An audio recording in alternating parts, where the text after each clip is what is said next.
VCGLR holistically treats risk within the liquor and gambling industries. We encourage compliance using an educative approach. This is underpinned by enforcement action when required.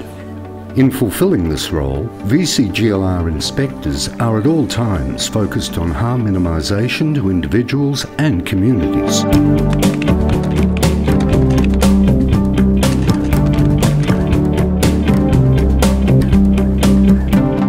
VCGLR inspectors ensure cafe and restaurant licence holders fully understand and adhere to their licence conditions. Premises are regularly monitored, sometimes covertly. This is to make sure the licensee's main activity is food service. A significant concern to the VCGLR are cafes and restaurants operating as bars, which require an entirely different licence. Such a breach is a serious matter, and inspectors will take enforcement action.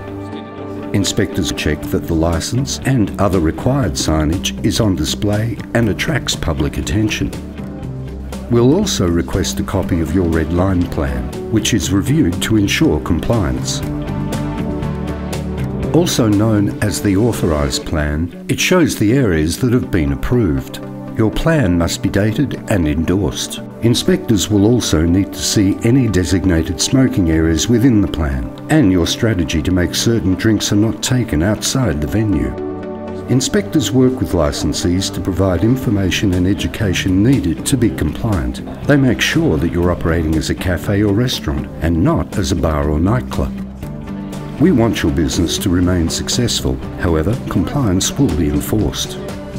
In fulfilling its role, VCGLR compliance is at all times focused on harm minimisation to individuals and communities.